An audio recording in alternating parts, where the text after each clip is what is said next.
받고, 그러니까 이 11장하고 12장의 내용이 이제 오바마가 처음 딱 취임을 했는데, 취임하자마자 제대로 발이 이렇게 딱 발목이 잡혀 있는 상황이죠. 뭐냐?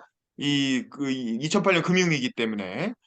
이 엄청난 금융위기가 취임 직전부터 빵 터져갖고, 바로 오바마가 해결해야 될 문제로 발목에 딱 잡혀 있는 거죠. 이게 마치 뭐랑 비슷하냐면, 우리나라 98년 그 IMF, 97년 말 98년 초에 김대중 대통령이 딱 취임했는데, IMF가 터져 있는 상황.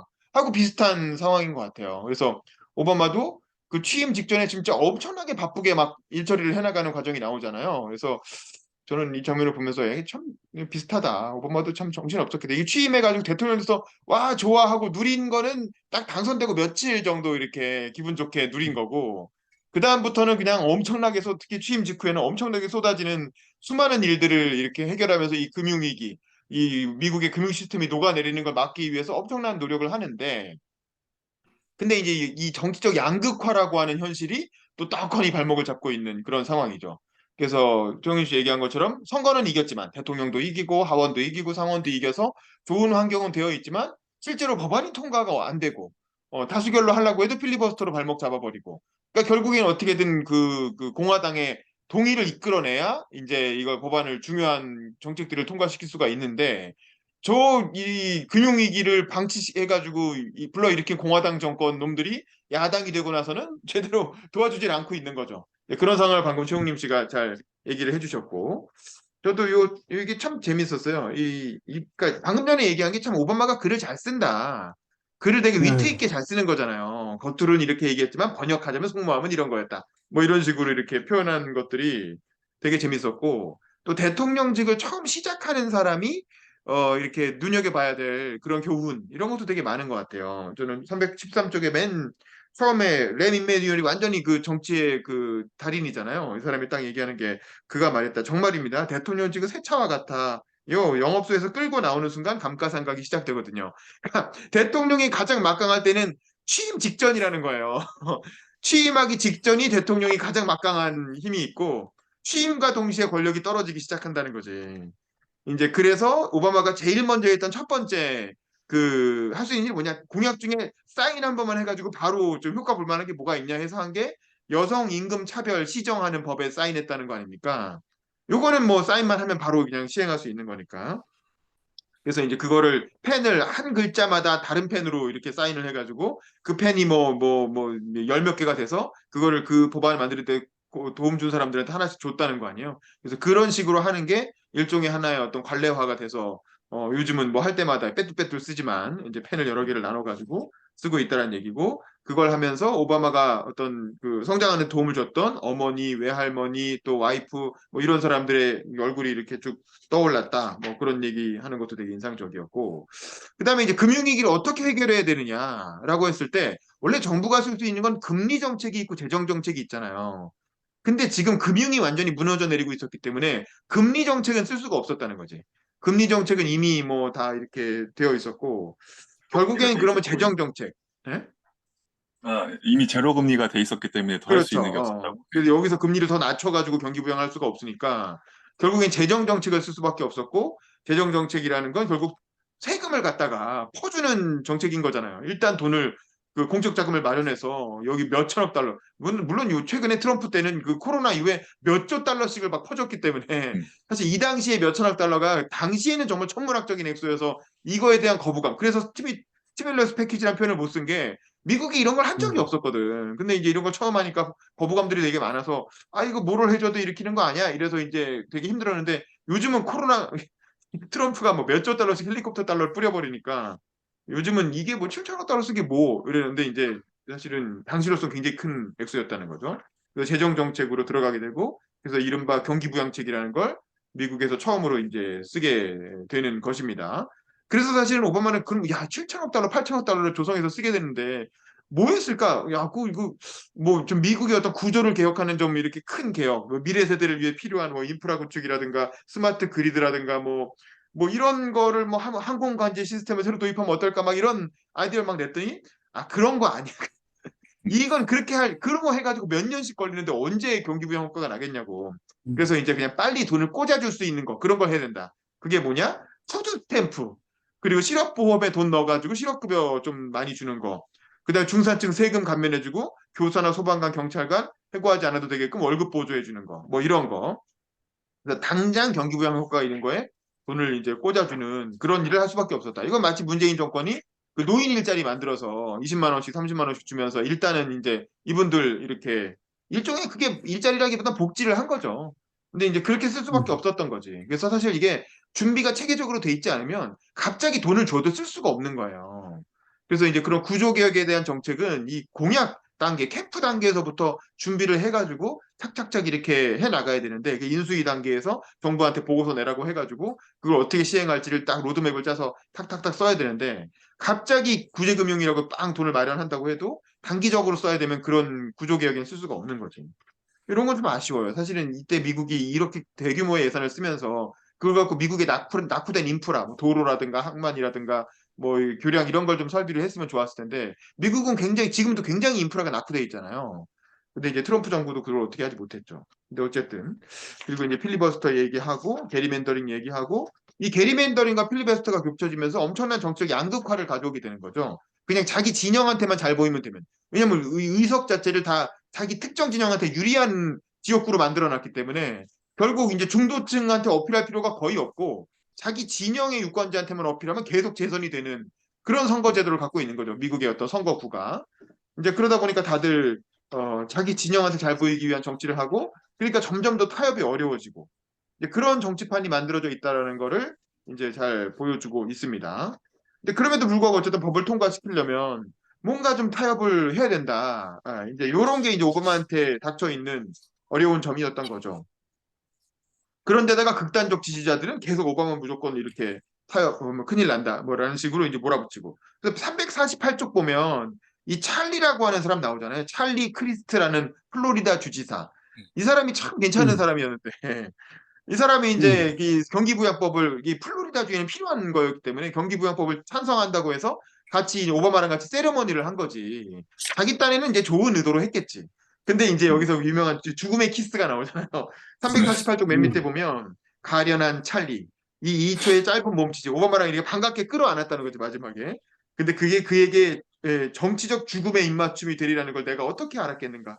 집회가 음, 끝나고 며칠 지나지 않아 허그 동영상이 우익 매체에 등장하기 시작했다. 몇 달이 지나다 크리스트는 공화당의 샛별에서 불가촉 천민으로 전락했다. 그래서 음, 크리스트가 결국에는 플로리다 주지사에서 떨어지고 극우 인사가 플로리다 주지사가 되고 이 사람 나중에 결국에 무소속으로 나왔다가 결국에 민주당으로 와서 결국 국회의원 다시 되고 뭐 이랬더라고요.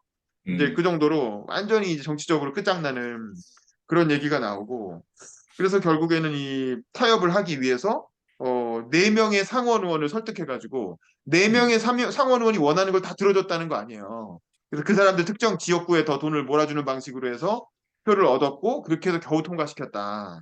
음. 근데 이게 참 찜찜하지만 뭐 어쩔 수 없었다라는 거죠. 그렇게 안 하면 어떻게 했느냐.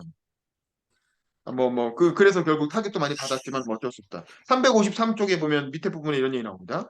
문제는 위기를 끝장내려면 적어도 선회 차례의 대규모 조치를 더 취해야 한다는 것이었다. 각각의 조치는 이번 못지않게 긴급하고 논쟁적이고 힘겨울 터였다. 마치 높은 산 꼭대기를 오르고 나니 더 험준한 봉우리들이 잇따라 보이는데 나는 발목을 삐고 악천후가 다가오고 식량은 절반만 남은 격이었다. 그러면서 이제 이 당시에 이걸 해결하는 게 얼마나 어려웠는가. 이제 그런 상황을 묘사를 했고 12장으로 넘어가면 이 일반 유권자가 보낸 편지를 인용을 하면서 이게 12장 처음에 나오고 끝에 또 나오는데 이게 약간 문학적인 이 챕터 하나에서도 약간 문학적인 기술을 발휘를 한 거죠.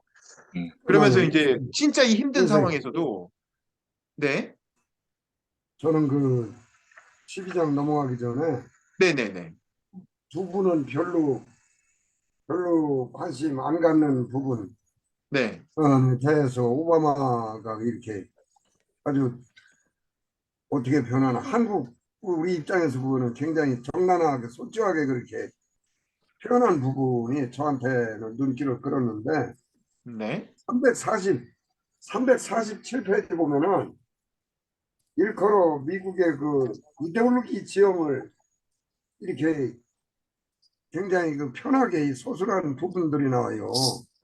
쉽게 얘기해서 보수와 그 진보의 차이가 뭔지, 그리고 의외로 미국이 의외로 정말로 한국 음, 잘 모르는 지금 사람들 같은 경우는 미국은 46분? 정말로 무슨 천국처럼 그렇게들 착각하는 친구들이 많은데 음. 미국도 중간에 보면 보수파의 큰손 후원자들을 가세했다 그 밑에가 쭉 나오는데 그 예컨대 조금이라도 이렇게 진보적인 그 뭐를 정책을 쓸 그 입법을 하려고 그러면은 이조 공화당 쪽 또는 돈 많은 애들이죠. 걔들이 이 새끼들 사회주의 쪽으로 끌고 가려고 그런단 말이야. 그래서 사실은 뭐 두 분 다 아시다시피 복지라는 거, 웰페어라는 거는 그리고 사실은 이거는 제가 그 관심을 갖는 이유가 그 윤석열이가 밑도 끝도 없이 자꾸 자유 떠들고 그러는데 그 뒤에 있는 배경이 바로 이런 얘기예요. 음. 윤석열이는 쉽게 얘기해서 초기의 자유주의, 음. 프리 마켓을 강조하고 싶은 거야. 근데 이 친구는 더 이상 할 얘기가 없는 거야. 음. 그러니까 그냥 뒤따 자유 하는데 근데 뭐 두 분 아시다시피 역사적으로 초기 그 자유주의의 어떤 그런 것들이 자유주의가 뭐 특히 윤쌤 잘 아시겠지만은 우리 세계사적으로 일정 부분 진보적인 역할을 했죠. 그렇죠. 중세에서 사유재산 인정하면서부터 그 현대 모던이 열렸잖아요. 음. 모던이라는 게. 그런데 영국이나 특히 영국 같은 데서 보면은 사실은 그래서 막스가 아시다시피 그 도서관에 가가지고 영국 현실을 보면서 자본론을 쓴 거 아니에요. 음. 야 이거 이대로 방치하면은 정말로 아주 개판되겠단 말이야. 그게 시장 자본주의의 병폐를 일찌감치 뭐를 하고서 막스가 비판한 거였는데 그래서 그 안티테제로 나온 게 그게 이제 그 소셜리즘이고 그런 건데 그게 저쪽 진영에서 소셜리즘 하면은 정말로 하도 그냥 세상 뒤엎으려고 하는 애들로 뭐가 그러니까 북구 삼국에서 시작이 된 웰페어 복지국가라는 게 사실은 사회주의야. 음. 사회주의의 현실적인 타협 단어가 아까 그래서 제가 그 저 리커버리 액트라든지 스티뮬러스 패키지 이런 것들 저는 그 이데올로기 지역하고 관련된 그런 것들이 제 관심 영역인데 그거가 제가 하려고 하는 얘기는 사회주의라는 거는 이제 우리는 사회주의 특히 한국 같은 경우는 한국 전쟁을 경험하면서부터 아주 완고한 바이어스가 생긴 거죠. 사회주의 하면은 전쟁, 살인, 뭐 어쩌고 이런 거.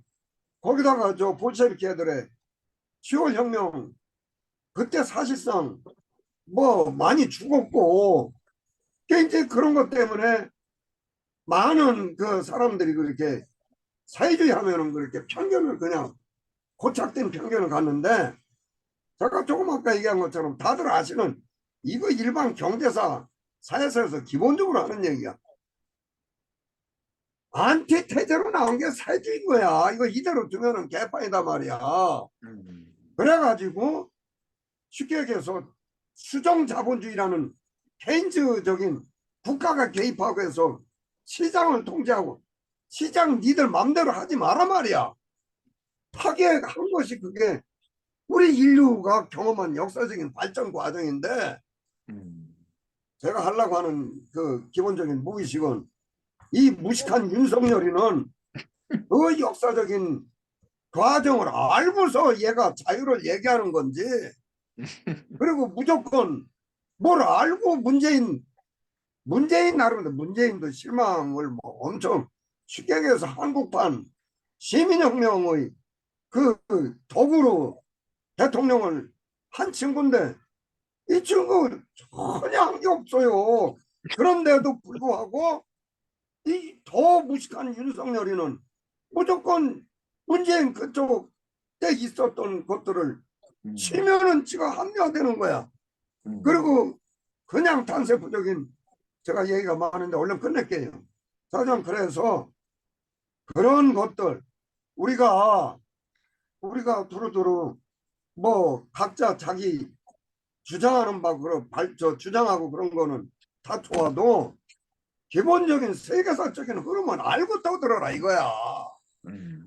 그런 것들이 제가 안타까운 부분이고, 그래서 미국, 한국에서 그렇게 꿈의 나라로 착각하고 있는 미국 같은 경우도 이렇게 여기 200, 347페이지면은 오바마가 그렇게 아주 그냥 이렇게 얘기를 하죠. 조금만 하면은 우파 아이들이, 그리고 여기 보면은 참 우파고 돈 많은 애들이 수십 년에 걸쳐서 돈을 막 투자해가지고 자기 자유시장 경제 이데올로그들을 양성하는 거죠 여기. 예컨대 우리 한국 같으면은 정경련 통해가지고 뭐 음으로 양으로 헛소리 하는 놈들 보면 다 뒤에 정경련 돈 안 들어오는 데가 없습니다. 심지어는 예컨대 거기에는 일본 우익들 돈도 많이 들어와 있잖아요. 아는 분들은 다 알지만은 뭐 우리 셋만 있으니까 그냥 쉽게 얘기하면 윤석열의 아버지도 일본 우익 돈으로 가서 일본 가서 공부하고, 그리고 뭐 다들 알다시피 옛날에 진보적인 경제학자로 유명했던 서울대 안병직이가 일본 가가지고 일본 우익들 돈 받고 그냥 편한 생활하다가는 그렇게 확 돌아갖고 온 거 아니에요. 아, 그 일본 종족주의, 반일 종족주의 쓴 양반 아닌가요? 그거는 저기죠. 그 위에 왕 아, 안병직인가 선생님. 그건 이영훈이고, 맞아. 이영훈이. 그건 이영훈이고. 안병직 선생이 우리 서클 한사연 지도 교수였어. 아, 그럼 옛날에 70년대 얘기야 초에. 어, 그 양반 그때는 얼마나 피 끓는 젊은이들의 이론적인 지주였는데, 어이 근데 언제부터 막 헛소리하기 시작하는 거야. 자지간 그런 식으로 네. 기본적으로 돈 있고 등 따스고 패수 뭐한 놈들은 전혀 기존 제재 변하기를 원치 않는 거죠. 그러니까 수단 방법을 거리지 않고, 한국 같은 경우 얼마나 좋아요. 한국 전쟁 겪으면서 완벽하게 프레이밍 하는데 최고의 조건이지. 뭐 그런 것들. 그래서 제가 이렇게 길게 얘기한 거는 개인적으로 미국이 이럴진데 한국은 얼마나 진보적인 아이디어를 갖고 있는 정치인들이 아이 천연적인 게 우리 죽은 노회찬이 아니에요. 얼마나 노회찬이가 그래도 아까 우리 말 그렇게 일종의 말장난이죠. 그걸 얼마나 잘했어요 노회찬이가. 그래서 그나마 대중들한테 어필했던 참으로 아까운 정치인이었는데 하여간 단돈 5천만 원 때문에 죽었죠. 뭐 4천만 원인가 뭐 그 정도. 네. 도덕적인 그거를 못 견딘 거야. 그치 동창이 야 아이 그 4천인가 5천 그게 얼마나 큰 돈이겠어요. 그래가지고 그걸 해서 그렇게 했는데 자우지간 참 힘든 그런 한국적인 지형이다 하는 거를 다시 한번 통탄하는 의미에서 우리 셋이 얘기를 해서 얘기가. 알겠습니다. 자, 그래서 이제 12장으로 넘어가면 이 금융위기, 특히 부동산, 서브프라임 모기지로 시작된 금융위기가 어느 정도 진정됩니다. 그게 12장의 내용이고, 방법은 팀 가이스너라는 재무부 장관 있잖아요. 팀 가이스너가 부하 테스트라고 해서 스트레스 테스트죠. 우리 핸드폰 만들 때 막 때려가지고 스트레스를 막 줘서 그게 얼마나 잘 버티느냐 이걸 갖고 성능 검사를 하잖아요. 스트레스 테스트. 그거를 이제 금융기관들한테 그런 식으로 스트레스 테스트를 해서 이제 그 금융기관을 좀 가려내가지고 어디는 지원하고 어디는 덜 지원하고 뭐 이제 이런 거죠. 그래서 구제금융을 어떻게 쓸 것인가에 관한 스트레스 테스트를 한다는 어떤 나름의 계획을 만들어서 그걸 굉장히 어렵게 뭐 설득하고 회도 설득하고 이렇게 해서 이제 통과시키는 과정에 관한 얘기가 그 유권자의 편지로부터 시작돼가지고 쭉 12장 내내 펼쳐집니다. 그렇게 해서 정말 그 힘든데 그 힘든 와중에 정말 정신없이 막 이렇게 임기를 이렇게 임기초를 그런 식으로 이 부동산 금융위기 해결을 위해서 그 노력하는 장면들이 쫙 펼쳐지고 그 과정에서 미셸이 받았던 스트레스라든가 뭐 이제 그런 뭐 가족들에 관한 얘기도 좀 나오고 그렇게 해서 어쨌든 12장 끝날 때는 또 팀 가이스너가 그거를 국민들 앞에서 기자회견으로 발표를 하는데 이 양반이 또 엄청 긴장을 한 거야. 그 전까지 엄청 빡세게 막 기자회견 준비하다가 갑자기 확 들어가 기자회견 하니까 엄청 말 실수도 심하게 하고 뭐 팩트도 좀 틀리고 뭐 이래갖고 바로 기자회견 끝나자마자 종편 텔레비전에서 엄청 두드려 맞고 거기다 오바마는 팀 가이스너가 다 준비했다 기대해라라고 엄청 또 이렇게 펌프질을 해놨는데 그랬다가 이 기자회견을 잘 못하니까 같이 두드려 맞고 그러면서 아 자기도 잘못했다고 막 이렇게 하고 후회하고 이런 장면들이 나와요. 어쨌든 그런 걸 보면서 12장이 약간 그런 IF 금융위기를 극복한 김대중 대통령하고 겹치기도 하고 또 야당의 어떤 발목 잡혀서 고생했던 노무현 대통령이 생각나기도 하고 또 문재인 대통령이 생각나기도 하고 뭐 여러 가지 것들이 막 겹쳤어요. 그래서 재밌었고 지금 생각해보면 오바마 정부가 도대체 남긴 게 뭐냐 이런 얘기 많이 하잖아요. 오바마 그렇게 유명해서 후보 시절엔 되게 오바마라는 사람 찬란하게 빛났고 전 세계 정치의 희망처럼 느껴졌는데 아 뭐 8년 임기 끝나는데 오바마 한 게 뭐야 뭐 이런 얘기도 많이 하거든요. 도대체 오바마가 해가지고 뭐 미국은 뭐 대단히 바꿨어? 뭐 이런 얘기를 하는데 사실은 오바마한테 물어보면 2008년 금융위기를 넘겼다. 이게 사실 가장 큰 이제 이렇게 공약 그 성과인 거지. 근데 사실 이 위기를 넘겨서 정상 상태로 돌려놓은 건 그 당시엔 되게 뜨거운 이슈인데 지나고 나면 사람들이 다 기억 못 하거든요. 저는 그렇지. 문재인 대통령도 그렇게 느낄 거라고 봐요. 당신 뭐 그렇지. 했냐라고 물어보면 야 나는 취임하자마자 북한이 막 미사일 쏴가지고 그것도 ICBM을 막 미국으로 쏴서 미국하고 북한이 뭐 전쟁을 하니 많이 하는 상황이었고 그거 좀 정리하고 나니까 갑자기 일본이 그 수출 제재를 해가지고 일본하고 경제 전쟁을 벌였고 그다음에 그것 좀 끝나니까 코로나가 터져가지고 임기 뒤에 2년은 코로나 때문에 국민들이 막 뭐 죽어 나가네 뭐 이렇게 죽네 사네 해가지고 전 세계적인 코로나로 인한 어떤 이 의료 위기와 경제 위기 그게 동시에 닥쳐갖고 그거를 그냥 허겁지겁하면서 겨우 이렇게 이겨내서 어쨌든 나라를 그렇게 선방했잖아요. 그 세 가지 위기를 다 선방한 거거든요. 문재인 정부 입장에서 보면.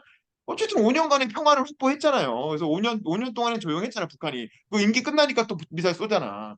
그리고 그 일본의 수출 제재 그럭저럭 잘 막아내서 다시 이렇게 건전하게 부품 산업을 이렇게 또 일으켰고, 그다음에 그 코로나 사람 많이 안 죽고 잘 막았잖아요. 경제 잘 성장률도 나왔지. 선방했고. 그럼 나름대로 그 국가에 닥쳐온 위기를 진짜 허겁지겁 막아냈는데, 막아내서 정상으로 돌려놓고 나니까 넌 뭐 했냐? 네 업적이 뭐냐? 이렇게 물으면 그러니까 이 환장할 노릇이지. 아씨. 맞아요, 죽을 맞아요. 사람 구해놨더니만 말이야. 물에 빠진 사람 맞아요, 건져놨더니만 맞아요. 보따리 내놓으라 그러는 격인 거야. 그러니까 그 집권했던 사람들한 입장에서는 억울하지. 내가 네. 사실 저는 이건 이명박 정부도 마찬가지로 왜냐면 2008년 금융위기 때 이명박도 같이 겪었잖아요. 그러니까 이명박 정부도 금융위기 2008년 그 한미 통화 스워프 맺어갖고 별탈 없이 넘겨줬더니만 네가 한 게 뭐냐 이렇게 해보면 사실 DJ도 그렇잖아요. IF 위기 넘겼는데 그거 별로 사람들 기억 못 하잖아요. 그냥 맞아요. 뭐 네. 그런 것들 보니까 위기를 넘긴 게 참 이렇게 사람들한테는 그 당시엔 네. 되게 엄청난 일을 한 건데 별로 평가를 못 받는다. 이제 그런 생각이 맞아요. 들어요. 그래서 네. 오바마도 이제 그런 측면에서 2008년 금융위기를 진짜 이렇게 입에서 단내가 날 정도로 매일매일 열 몇 시간씩 과로를 해가면서 힘들게 그 넘겼는데 그거에 대해서 사람들이 별로 그렇게 그 부분은 별로 평가를 안 하는. 그리고 이거 세상을 뭔가 바꿔서 오바마 정부 이전과 뭔가 좀 다르게 만들어놔야 그걸 업적이라고 생각하지. 그 우리나라 대통령도 마찬가지고. 그냥 위기를 정상으로 회복해 놓은 거는 별로 재미를 못 보는 것 같아요. 지나고 나서는. 그건 좀 이분들은 억울하겠다. 뭐 이런 생각이 들어요. 그리고 또 12장 이제 맨 끝에 보면 저는 이것도 참 의미심장하다라는 생각이 들었는데 과연 좋은 정치라는 게 뭔가 이런 생각이 들어요. 좋은 대통령이라는 게 뭔가. 이게 뭐냐면 이렇게 해서 금융위기가 어찌어찌 해가지고 스트레스 테스트를 거쳐서 효과가 발휘된다라는 걸 팀 가이스너한테 이제 8주 만인가 이제 보고를 받고 일단락이 되잖아요. 그 서브프라임 모기지로부터 시작된 금융위기 일단락이 되는데 마지막에 이제 이러면서 이제 마지막에 딱 한 달락으로 해가지고 이 그 소회를 밝힌 부분이 있어요. 이 금융위기 넘긴 거에 대해서. 400쪽에 보면 맨 끝입니다. 내가 대통령 임기 초반에 겪은 이 위태로운 시기로부터 10여 년이 흘렀고 이 자서전을 쓰는 시점으로 돌아와서 회고를 하는 거예요. 대다수 미국인은 자세한 내막을 어렴풋하게 알지만 금융위기에 대한 우리 행정부의 대처는 여전히 격렬한 논란거리가 되고 있다. 좁게 보자면 우리가 취한 조치에 토를 달기는 쉽지 않다. 미국 금융부문이 유럽보다 훨씬 블라블라. 어쨌든 결과는 나쁘지 않았다 이거야. 근데 그 다음 달락 보면 하지만 생각이 많은 여러 비판자는 내가 위기 이전의 정상 상태를 회복했다는 사실 이야말로 문제라고 생각한다. 그러니까 이런 좋은 위기가 있었는데 겨우 정상 회복한 거냐. 이걸 기회로 해서 미국의 어떤 경제 체질을 완전히 바꿨어야지. 뭐 이런 얘기를 하는 거예요. 그리고 사실 이거는 김대중 대통령한테도 똑같이 적용됐던 얘기죠. IMF 금융위기라는 걸 해가지고 그러니까 김대중은 사실은 재벌개혁이니 빅딜이니 해서 조금 체질을 바꾸긴 했지. 예, 그런데도 불구하고 어쨌든 욕을 많이 먹잖아요. 더 진보적으로 바꿨어야 되는데 그러지 못했다. 오바마도 마찬가지야. 이런 금융위기가 터졌으면 더 진보적인 나라를 만들었어야지. 이 기회를 활용해서. 왜 그러지 못하고 겨우 정상적인 오바마 그 금융위기 이전 상태로 결국 복귀시켜 놓은 게 다냐? 요 질문을 이제 특히 진보 쪽에서 막 비판한다는 거죠. 다음 단락 보면 401쪽에 좌절감은 충분히 이해한다. 여러 면에서 나도 똑같이 느끼고 있으니까. 이날까지도 미국의 불평등 심화, 상향이동 감소, 여전히 정치한 임금에 대한 보도를 들여다보면서 이런 추세로 우리 민주주의에서 불거지는 온갖 분노와 왜곡을 절감할 때면 내가 그 초기 몇 달간 더 대담했어야 하는 건 아닌지, 경제 질서를 더 공평하게 영구적으로 변화시키기 위해 단기적인 경제적 고통을 더 감수했어야 하는 건 아닌지 의문이 든다. 그러니까 본인도 그렇게 생각을 한다는 거예요. 본인도 내가 좀 더 세게 밀어붙였어야 되는 거 아닌가? 차라리 금융기관 몇 개 망하게 하고 은행 몇 개 망하게 하더라도 사실은 경제 체질을 확 더 바꾸는 개혁을 했어야 되는 게 아닌가? 이런 생각을 본인 원래 진보적인 사람이니까 본인도 그런 생각을 한다는 거죠. 근데 이 마지막 부분 보면 401쪽에 보면 뭐 이런 얘기합니다. 하지만 나는 언제나 이념을 추구하면서 삶을 기꺼이 희생했지만, 그러니까 내 삶은 희생했다 이거야. 하지만 수많은 사람들의 행복을 걸고 그런 위험을 감수할 생각은 없었다. 그런 의미에서 나의 임기 첫 100일은 정치적 성격의 기본 노선을 드러냈다. 그러니까 오바마 정부는 어떤 정부냐? 나는 혁명가가 아니라 개혁가였고 이상까지 그런지는 몰라도 기질적으로 보수적이었다. 라는 거죠. 그래서 내가 보여준 것이 지혜인지 나약함인지는 다른 사람들이 판단할 것이다.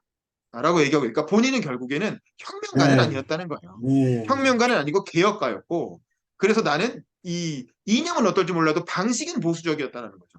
네, 기질적으로는 보수적이었다. 그래서 결국 나는 이렇게 할 수밖에 없었고 이거에 대해서는 이제 이거에 대한 평가는 역사의 몫이고 다른 사람들이 할 몫이다. 다른 사람들이 욕해서 어쩔 수 없다라는 거죠. 내가 그런 네, 사람이었으니까.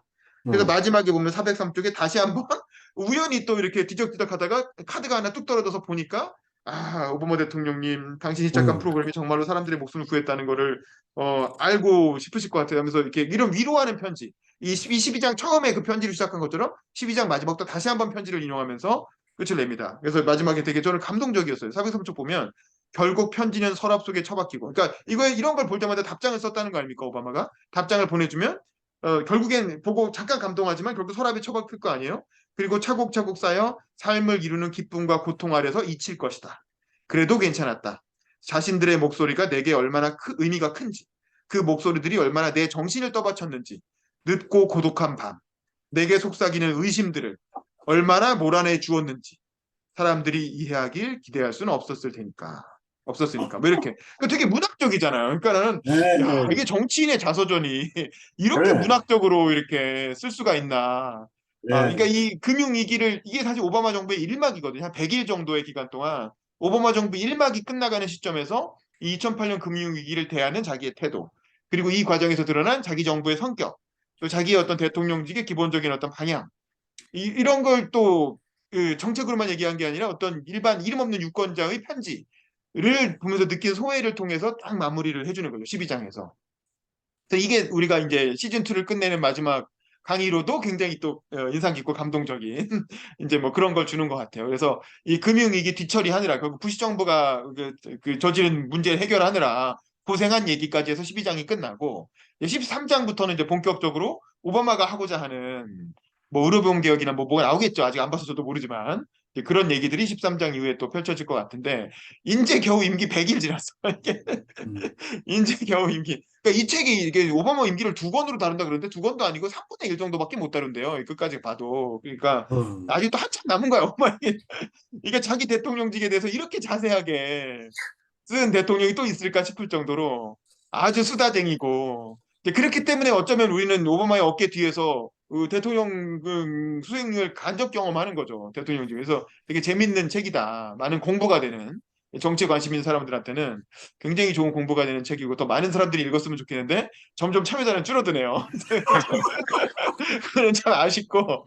자, 어쨌든 여기까지 하고 우리 마지막 소감 나누고 끝낼게요. 우리 이번에는 최홍리 씨부터 먼저 여기 12장까지 내용에 대해서 소감 좀 얘기하시고 마무리하시죠. 네.